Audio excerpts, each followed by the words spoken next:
This is a made-up story meant to be fun. Please let us know where you are watching from in the comments before we start. It's always interesting to see how far these stories can go.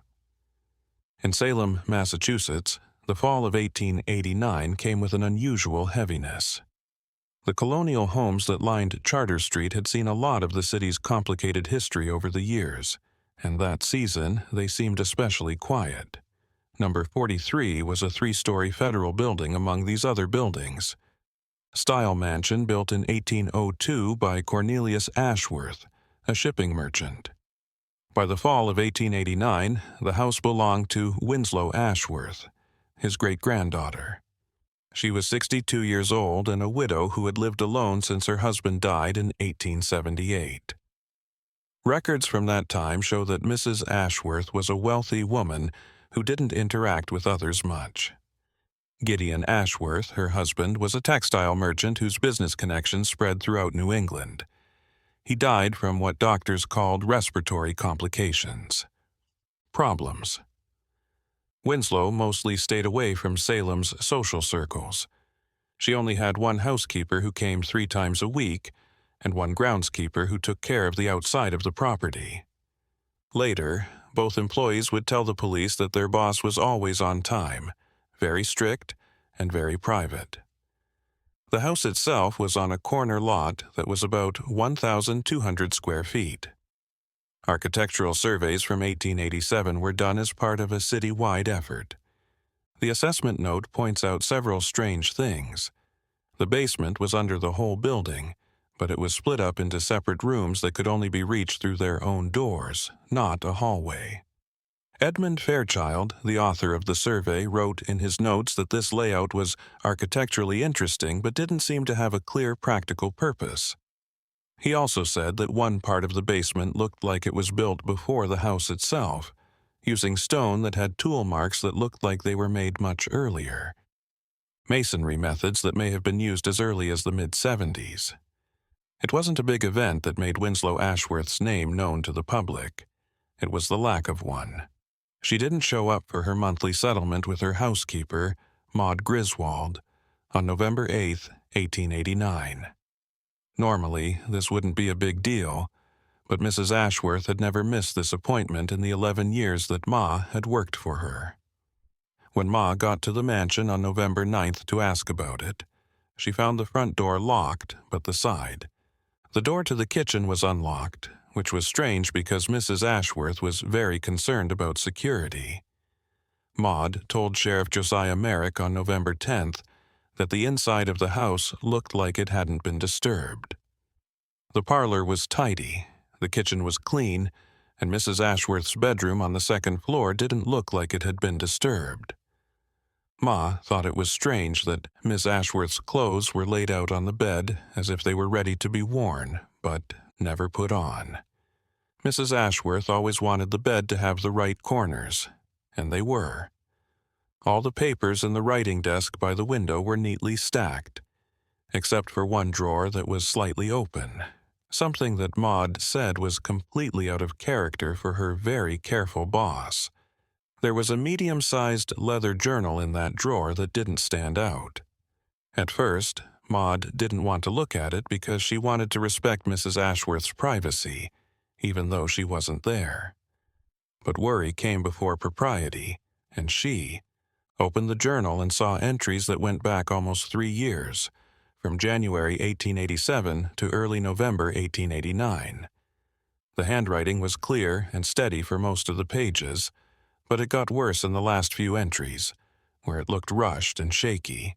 Sheriff Merrick's investigation was thorough, but it was limited by the norms of the time. The disappearance of a widow was worrying, but it didn't immediately point to criminal activity. There were no signs of forced entry or a fight in the house, Mrs. Ashworth's. Her small collection of jewelry stayed in her bedroom, and she kept track of each piece on an inventory list. The little bit of money she kept in a tin box in the pantry was safe. Nothing was found after searching the grounds and nearby areas. The official conclusion filed on November 25th said that Mrs. Ashworth probably went to see relatives who lived far away without telling her staff. This was strange because it didn't fit with her usual behavior. The journal, on the other hand, told a different story. It was. Sheriff Merrick later explained in private letters that the decision was not put in the official record because he wanted to protect the Ashworth family's reputation. Maud Griswold kept the document until she died in 1912. After that, it went to her niece, Constance Mills. In 1924, Constance gave the journal to the Salem Historical Society, where it stayed in restricted archives until 1958, when a researcher named Vincent Harlow got permission to look at it. Harlow is a PhD student at Boston University, studying women's private writings from the 1800s. She saw the journal as a historical document instead of a mystery to solve. What he discovered troubled him sufficiently to completely forsake his initial research focus. Mrs. Ashworth's early journal entries were about everyday things around the house, like bills, notes about the weather, and sometimes notes about neighbors passing by on Charter Street. But beginning in March 1887, the tone changed in small but clear ways. March 19, 1887. I found the room today. Gideon never brought it up in all the years we were together. There is a small door behind the shelving unit in the easternmost basement chamber. It is easy to miss, maybe on purpose. The key was in his effects box, which only had the number 3 on it. The inside is no bigger than a small closet, but the walls are different from the rest of the basement. They look a lot older, and the stone is made up of different things. Order. A locked wooden chest was on the floor. I still haven't found that key. For the next few weeks, the entries were about boring things. Then, in late April, Mrs. Ashworth brought up the room again. The 27th of April, 1887. I went back to that space because I was curious. The air inside is noticeably cooler than the air in the basement around it, and the silence there is something I can't quite put into words. It's not just that there's no sound, it's something more complete, like the space itself absorbs noise. I clapped my hands once to see if this was true, and the sound was strangely quiet, not echoing as it should in such a small space. The chest is still locked. I looked through all of Gideon's papers, but I couldn't find any other keys. Maybe it's best not to open it. The journal doesn't mention the secret room for months after that. Mrs. Ashworth kept a record of visits from her doctor, Dr. Silas Hammond, who called her condition nervous exhaustion and gave her different tonics to help her health. She wrote down her choice to cut back on her household staff, saying that she would rather be alone than always be aware of other people. She said she had headaches that got worse at night and trouble sleeping, especially during the full moon. She thought this was because the light from the moon was getting through the heavy curtains she had put up in her bedroom. In January 1888, the entries got longer and more detailed about how she was feeling and how she was becoming more aware of the house itself. The 11th of January, 1888. Even though Dr. Hammond gave me tonics that should help me sleep soundly, the headaches won't go away. I am more worried about a feeling I have started to have, especially when I am in certain parts of the house. It feels like the air is getting thicker and pushing against me, making it hard to breathe. The feeling is strongest near the door that goes to the basement stairs. I try to stay away from that area as much as possible and use the back door. Instead, I only spent time in the front parlor and dining room on the first floor. 3 weeks later, Mrs. Ashworth told about something that happened that night. The first of many such problems she would write about. February 2nd, 1888. I woke up just after midnight because I thought I heard footsteps in the room above mine. Since the 3rd floor is empty, and it's been 4 years since we put Gideon's late mother's things there, this seemed unlikely. I paid attention. I listened carefully and figured out that the sounds were not footsteps, but something rhythmic, like a slow, steady tapping. 3 taps, then silence, then 3 more. The sound stopped after about 10 minutes. I checked the 3rd floor in the morning, and, as expected, there was dust on every surface that hadn't been disturbed. I have to assume that the sounds came from the house settling, even though they were strange for that to happen. In the months that followed, Mrs. Ashworth wrote down more and more details about the pattern of nighttime disturbances. Worry. Everything was happening between midnight and 3 in the morning, and it always had that same rhythmic quality. She said, "These sounds seem to come from different places. Sometimes they come from the 3rd floor, sometimes from the walls themselves, once from the basement, and sometimes from places where there was no structural element that could explain the noise." Her entries also started to talk about how her sense of time had changed, and these observations became more specific as the year went on. Progressed. She described days that seemed to pass with unexpected speed, noting that she would sit down to read in the morning and find herself several hours later with no memory of the time elapsed. Evenings felt interminably long, with the clock hand seemingly frozen despite her clear awareness of minutes passing.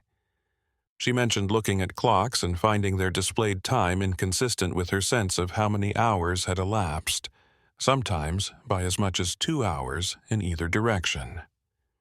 Dr. Hammond's personal notes preserved.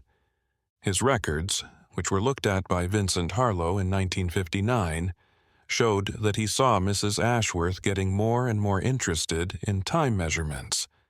An entry from April 1888 says, "Patient exhibits unusual fixation on chronometry." She keeps asking me to check the time on my watch against her own clocks. When the times match, she doesn't seem happy. Instead, she insists that there must be a mistake. Has started to use the position of shadows on the floor to tell her what time of day it is, then by the time on the clock. It seems like she trusts shadows more. This preoccupation may signify the emergence of a nervous disorder necessitating more extensive treatment. The doctor told her to rest and suggested that she might feel better if she spent some time away from home. It seems that she didn't follow this advice. Maud Griswold later said that Mrs. Ashworth became less and less willing to leave the property after the spring of 1888. In fact, she stopped going to church services every week. Mrs. Ashworth brought up the locked chest in the hidden room again in June 1888. She seemed to have overcome her earlier doubts. June 14, 1888. I have made up my mind to force the chest open if I have to. It's been stupid of me to be hesitant. It is my property, and Gideon's secretive nature about many of his affairs does not mean that I have to keep those secrets even after he dies. Rufus will bring the right tools for the job tomorrow. I will not ask him to perform this work himself, because I don't want to have to explain where that room is or how it got there. I will simply request the tools and manage the task alone. Rufus Crane was the groundskeeper, a man of few words who had maintained the property since 1876. In a brief statement he provided to authorities in 1889, he confirmed that Mrs. Ashworth had requested a hammer and chisel, stating she needed to access a locked container. He left the tools at the basement entrance as instructed and retrieved them the following day. He noticed nothing unusual about Mrs. Ashworth's demeanor or the condition of the house, though he did note that she appeared tired with shadows under her eyes that suggested poor sleep. The entry following this date is longer than most, and marked by a subtle but definite change in Mrs. Ashworth's usually precise writing style. The letters became slightly more irregular, as though written with less steady hands. On June 15, 1888, the chest is open. Inside were objects I cannot easily describe or understand there. Purpose. Papers, certainly documents written in Gideon's hand, but in a format unlike any correspondence or business record I have seen. They appear to be agreements of some kind, but the language is formal to the point of archaism, and some passages are written in what might be Latin, though my knowledge of that language is insufficient to translate with confidence. There were also 3 gerotypes, none of people I recognize, despite Gideon having introduced me to most of his business associates over our years together. I can't put into words how disturbing the pictures are to me. The subjects appear to be looking not at the camera, but past it or through it, as though focused on something behind the photographer. Their expressions are not quite natural, as though captured mid-transformation between one emotion and another, frozen in a moment of transition that the human face should not maintain. She continued in the same entry, which extended across 4 pages. Most disturbing is abound. Collection of pages handwritten by multiple authors based on the varying scripts. The entries are dated spanning from 1831 to 1877. They read as observations or reports clinical in tone, documenting what seem to be transactions or exchanges. There are a lot of names, but none of them are people I know from Gideon's business or social life. Each entry concludes with a notation: arrangement fulfilled, or arrangement pending, or most common arrangement maintained. I do not understand what. Arrangements these refer to, but the fact that some phrases are repeated suggests that there is a very complicated pattern or system. The last entry, dated April 3, 1877, says, "The transition is ready. The next custodian must understand that the terms are binding beyond death. What was promised remains owed. The house requires acknowledgement and acceptance. Without these, the arrangement cannot continue, and what has been contained will seek alternative resolution." For several weeks after this. After the discovery, Mrs. Ashworth's journal entries became less frequent and shorter. They mostly talked about her headaches, trouble sleeping, and growing feelings of unease that she couldn't put her finger on. In August, she wrote a longer section about what she called an unsettling realization that had come to her after looking at the documents for a long time. The 9th of August, 1888. I have spent a lot of time looking at the papers in the chest and trying to figure out what they mean by studying them closely and cross-referencing them. Reference. I am very worried about a pattern that has started to show itself. The names in the bound volume are of people who used to live in this house, going back to when it was built in 182. I checked this by looking at deed records and obituary notices at the courthouse. It took me 3 afternoons of research to do so. Each name is linked to dates, and the order of the phrases stays the same, except for the last entry, which has Gideon's name and the note that the arrangement is pending terms accepted. The date of this entry is April 3, 1877. Gideon passed away on April 3, 1878. Exactly 1 year after the day he was born. She went on, "I've tried to write this off as a coincidence, but the accuracy is hard to ignore." Also, looking at the other dates in the volume shows a similar pattern. According to the cemetery records and death notices I was able to find, every person whose name appears with arrangement maintained died exactly 1 year after their notation date. What arrangement could account for this? For such regularity, what was Gideon's role in this? Was he aware of the pattern when he made his note? Did he accept these terms knowingly, or was he like me discovering something that had already claimed him? Over the next few months, Mrs. Ashworth's entries showed that she was becoming more and more isolated and fixated on understanding the documents she had found. She told Maud to stop coming to work every day and only come twice a week instead. She also stopped going to church altogether and turned down the few social invitations she received. Her handwriting, which had been so controlled, started to show small mistakes, like slight tremors in certain letters, words being crossed out and rewritten, and letter size and spacing becoming less uniform. In December 1888, she wrote about an experience that happened in the hidden basement room, an encounter that seemed to mark a turning point in her mental state. She stopped going to church services and turned down the few social invitations she got. Her handwriting, which had been very neat before, started to have small problems, like letters shaking slightly, words being crossed out and rewritten, and letters getting less and less uniform in size and spacing. In December 1888, she wrote about an experience she had in the hidden basement room that seemed to be a turning point in her mental state. December 18th, 1888. I went back to that. I came into this space today for reasons I can't explain. The temperature inside felt even colder than before, and I could see my breath in the air even though it was a nice day outside and the basement chambers were warm. I stood in the middle of the small room and felt the strangest sensation that I was being measured or judged, though I couldn't say by what or whom. The walls themselves seemed to be paying attention, if that's a word that can be used to describe stone and mortar. It was as if the space was aware of my presence and was forming some kind of judgment about me after perhaps 5 minutes, during which I remained perfectly still. The feeling passed, and I was left with profound fatigue that drove me to bed immediately despite the early hour. I slept poorly that night, troubled by dreams I cannot fully recall upon waking, except for an impression of standing before some kind of threshold, while voices discussed terms I could not quite hear, debating something about my suitability or qualification for something left unnamed.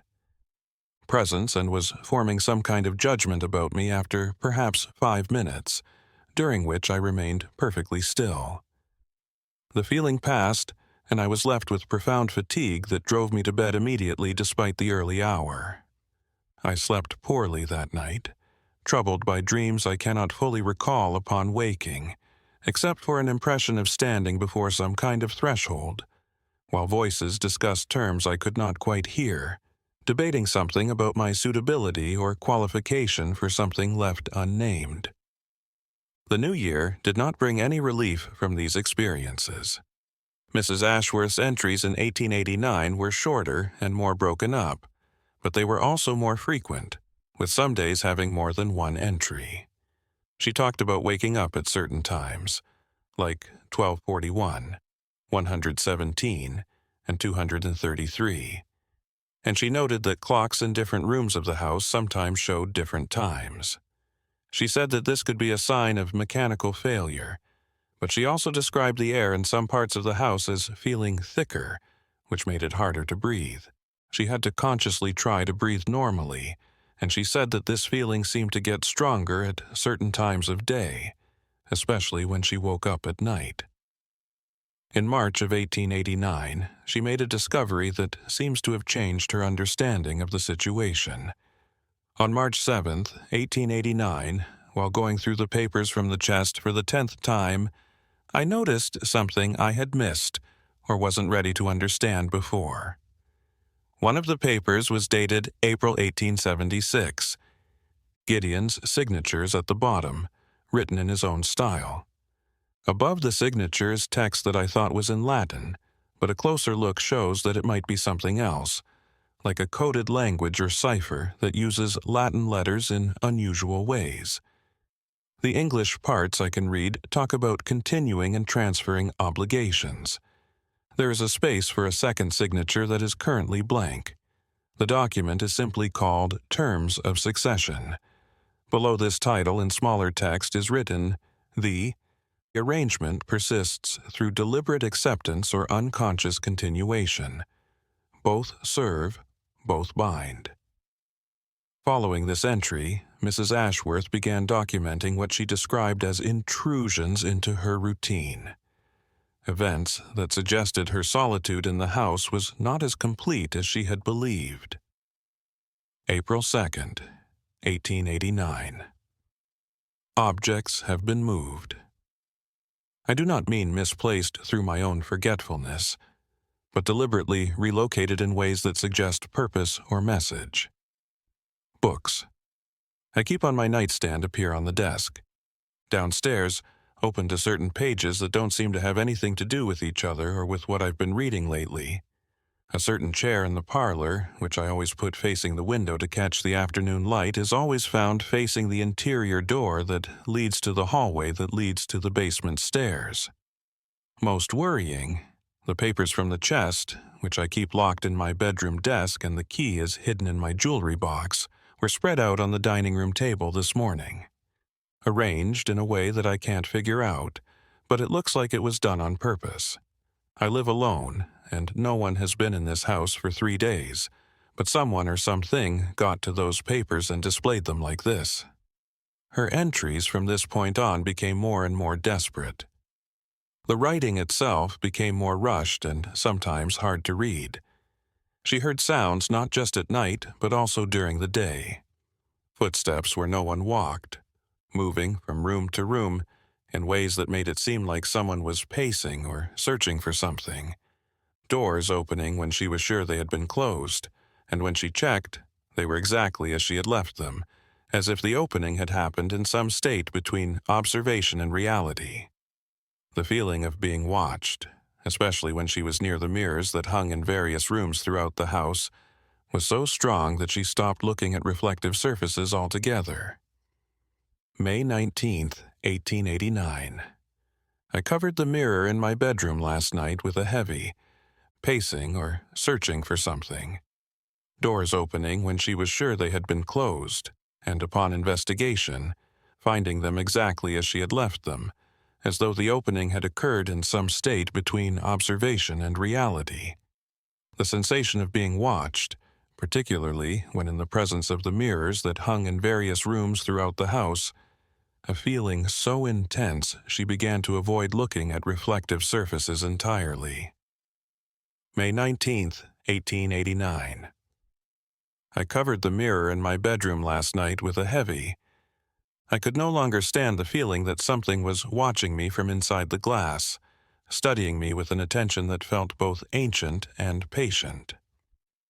This morning, I found the covering removed and neatly folded on the bed, placed with the same care I use when folding linens. The mirror's surface seems different now, though I can't say how. When I look into it, my reflection seems to be a little delayed, as if the image needs a moment to catch up with my movements, or maybe, as if some other presence must leave the reflection before my own image can appear. In June, Mrs. Ashworth made a decision that turned out to be very important. She asked for help, or at least talked to someone about her experiences. On June 11th, 1889, I wrote to Reverend Nathaniel Wexler asking for a meeting to talk about spiritual issues. I was careful with the wording of the letter so that I wouldn't seem unstable or invite the kind of judgment that would make people question my mental competence. I need to talk to someone about what I'm going through. Someone who knows things that can't be explained in normal ways. Maybe the church can help, or at least confirm that I'm not the only one who feels something very wrong in these walls. Reverend Wexler never replied to this letter, but his appointment books kept in the church archives show that he didn't meet with Mrs. Ashworth in June or July of that year. It's unclear whether the letter was sent, received, or simply ignored. Remains unclear.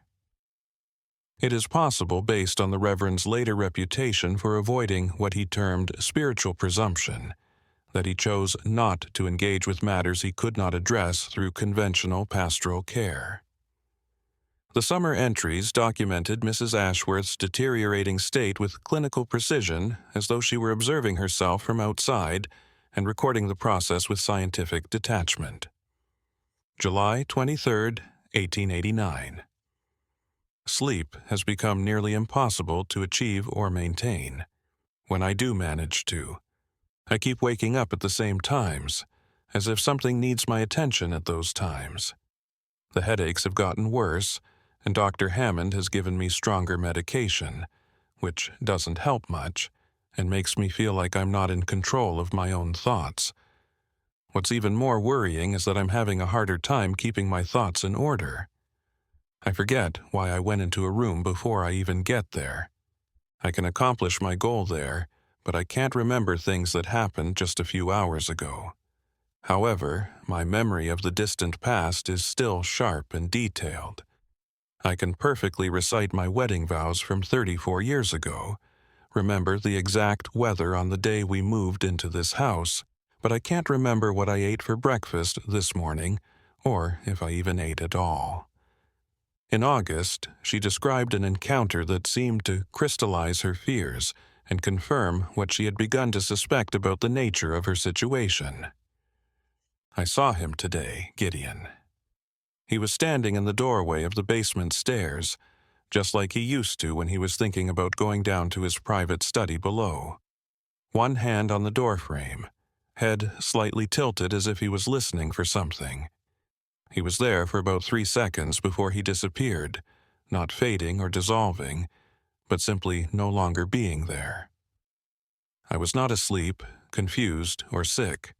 I had just finished my morning tea and was. He was there, solid and visible, and then he wasn't. I know how this sounds. I know what people would think about my mental state. But I know what I saw with complete clarity. More importantly, I understood something in that moment of seeing him. He hasn't left. He never left. The arrangement he made, whatever its true nature, makes sure that something of him stays here, in this house, in that room, and in those documents. And in seeing him, I realize that I am also bound, whether I accepted this willingly or simply by staying here after his death. The entries from September and October became more and more cryptic and disjointed, but they still made enough sense to show that Mrs. Ashworth was still mentally sharp, despite her obvious distress. She wrote about obligations and agreements, about prices paid and debts owed. She mentioned names that don't show up anywhere else in her journal, and that Vincent Harlow's research couldn't connect to any real people in Salem during that time. Lucien Meredith, who was only known as the Keeper. She talked about conversations she said she had, but she never said who they were with. The conversations she wrote down seemed to show only one side of exchanges, where the other people were either not present or didn't speak. October 7th, 1889. The terms are becoming clearer through observation and experience rather than through any explicit revelation. What Gideon accepted, what all the previous residents accepted, was not wealth or health or longevity, though. Maybe those were just incidental benefits. It was something simpler and much worse. Continuation. The house needs a presence, a consciousness to observe it, maintain it, and feed it through simple occupation and awareness. In exchange, it provides shelter, but also a kind of permanence. Death becomes not an ending, but a transition into a different form of residence. Those who accept the terms remain in some way becoming part of the house itself, adding their awareness to whatever collective consciousness inhabits these walls. Those who refuse, but I do not know what happens to those who refuse. Perhaps there is no record because refusal is not truly possible once one has resided here long enough. Perhaps refusal and acceptance lead to the same destination, differing only in the state of mind with which one arrives. Her penultimate entry, dated October 31st, 1889, is perhaps the most disturbing in its implications, and its suggestion that Mrs. Ashworth had come to some form of understanding or acceptance of her situation. October 31st, 1889. Today, I found the second key. It was in Gideon's tobacco box, a small brass box he kept on his desk. I had looked through it a dozen times before and never found it.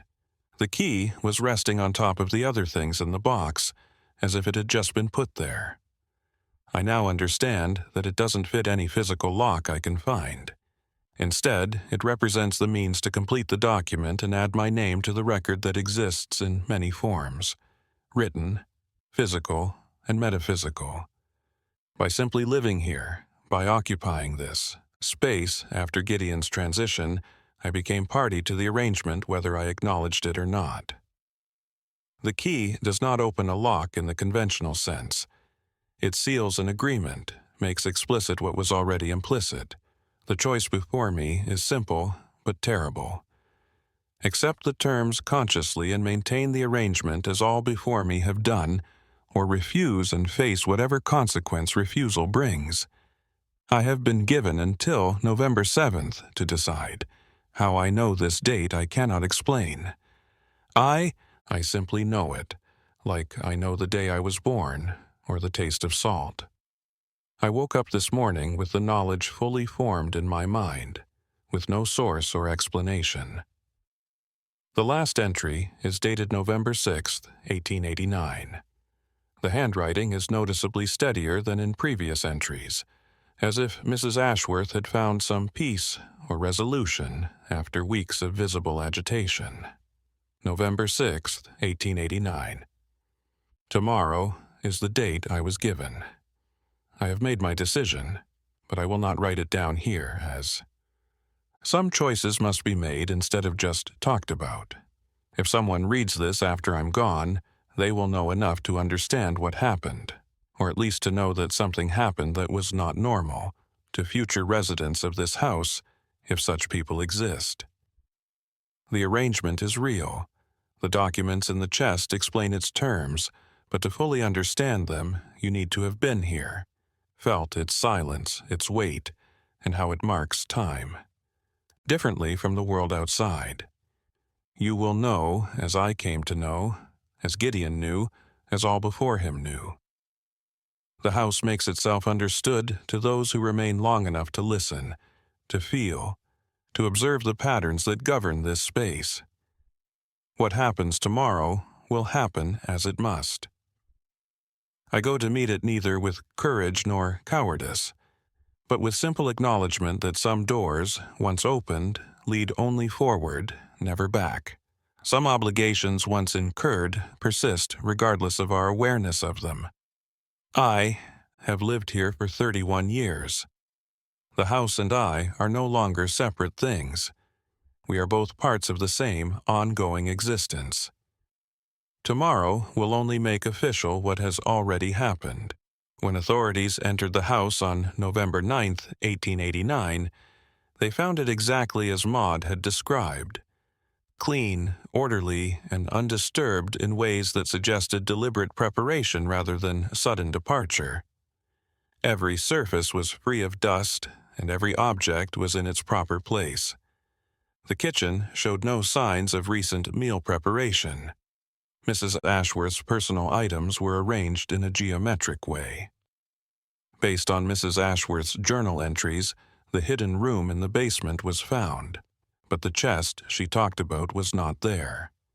It is not known if it had been removed, hidden somewhere else in the house, or never existed at all. The documents she talked about a lot in her journal were never found.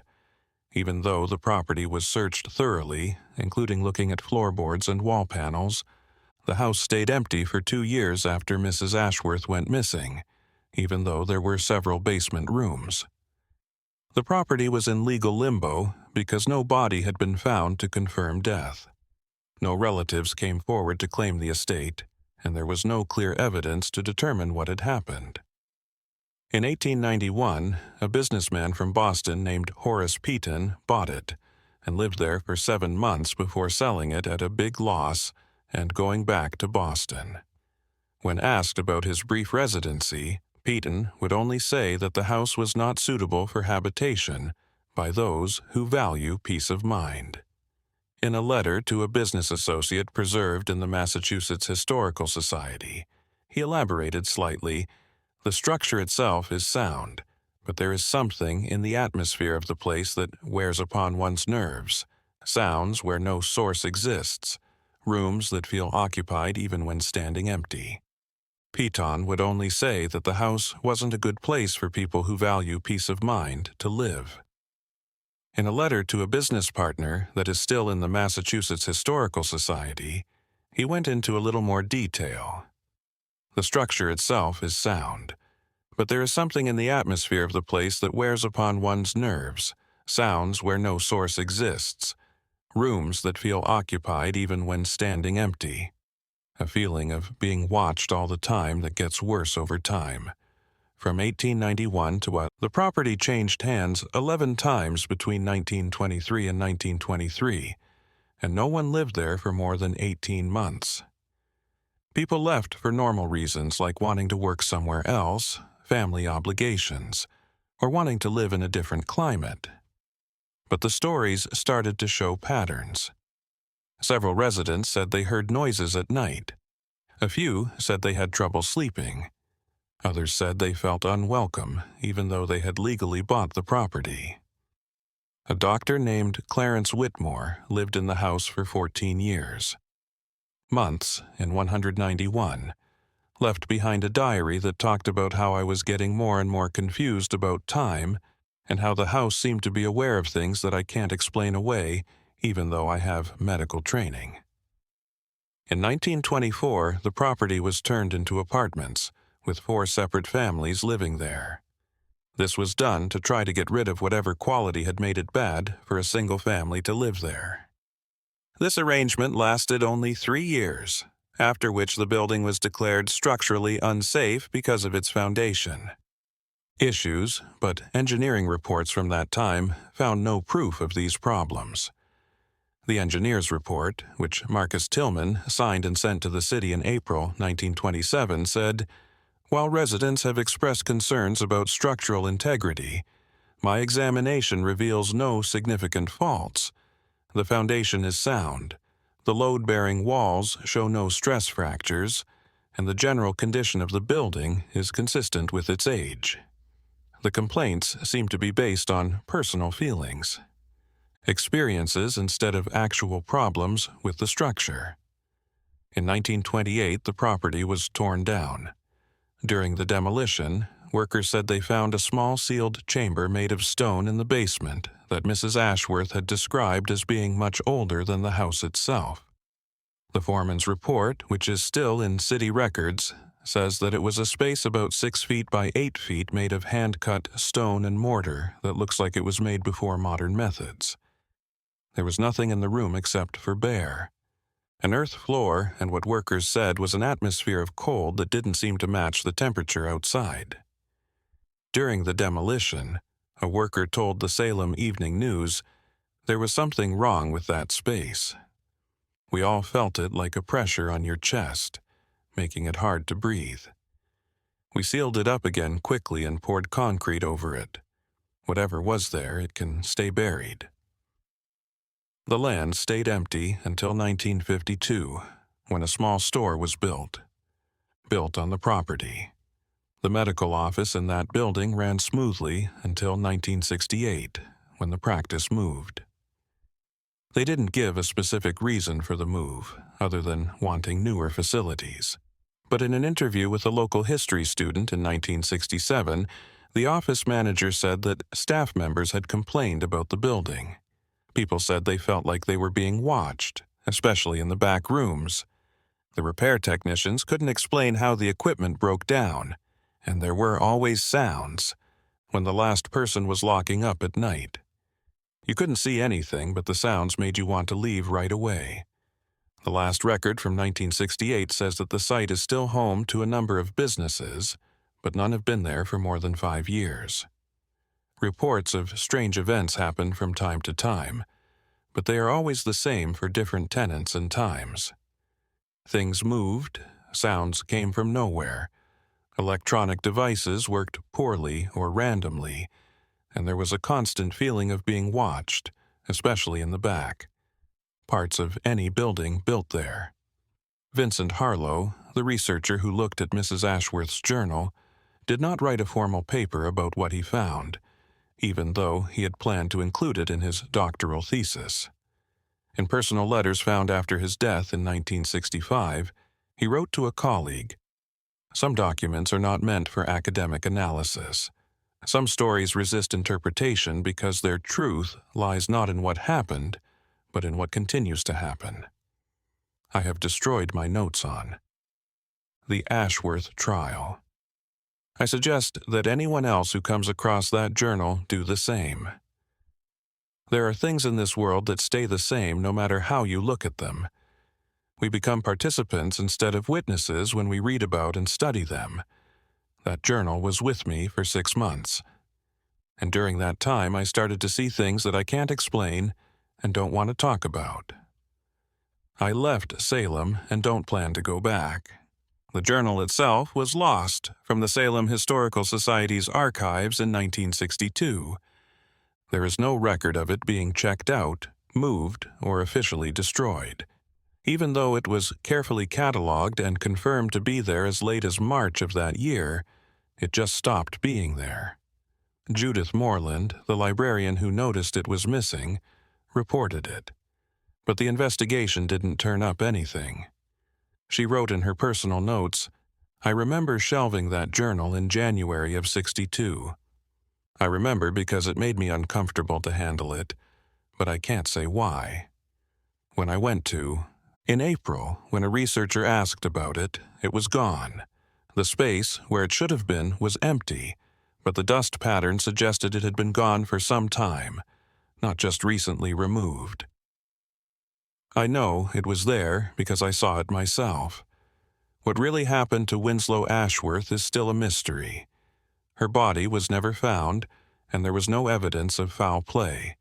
No one came forward with information about her whereabouts or fate. The house that used to be at 43 Charter Street is long gone. It has been replaced by structures that seem unable to stay occupied for long periods of time, even though they are modern and have all the necessary amenities. Maybe she left the house that November morning, leaving behind only questions and a journal that offered more riddles than answers. Maybe she planned her own disappearance, running away from something she thought was following her, or from responsibilities she felt she couldn't meet. Or maybe something more complicated happened. Something that the documents she described might have explained had. They would have been found and understood by people who had not lived in the house before. Or maybe the arrangement she wrote about was real, and she became just one more resident who agreed to terms that kept them in a place that was beyond the reach of normal understanding. Their continued existence changed into something that we don't have the words to describe properly. The city of Salem doesn't keep any official records of the case beyond the initial. A missing person report was filed in November 1889. The Ashworth family line ended with Winslow, so no one could push for more investigation or claim the property she left behind. Since then, the story has faded from public memory, becoming at most a footnote in collections of local mysteries, if it is remembered at all. But sometimes, people who work in businesses built on that site report experiences that are similar to what Mrs. Ashworth wrote about in her journal. The feeling of air growing. It feels like someone is watching you and measuring you. It feels like the space itself is aware and paying attention. These reports are dismissed, rationalized, and attributed to suggestion or imagination. After all, old buildings settle. Pipes make noise, shadows move as light changes.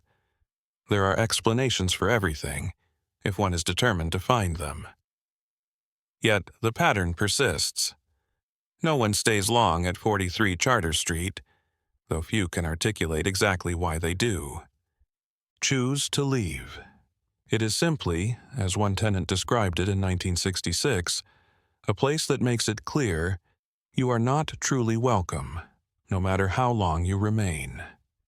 Whether this is due to structural issues, poor location, psychological suggestion, or something that predates the current structures and will likely outlast them, is a question each occupant must answer for themselves. Some places carry weight that cannot be documented in deeds or blueprints. Some arrangements, once made, echo forward through time in ways that resist simple. Conclusion. Sometimes the most unsettling mysteries are not the ones that remain unsolved, but the ones that hint at solutions we would rather not comprehend. The case of Winslow Ashworth presents possibilities regarding consciousness, location, and persistence that contest our complacent beliefs about the nature of reality. Ultimately, it is a personal choice whether we engage with these possibilities or dismiss them as mere products of isolated minds. Nevertheless, the pattern persists, documented across numerous instances. More than a century suggesting that whatever truth lies at the heart of this mystery, it is not dependent on our belief or comprehension to maintain its existence.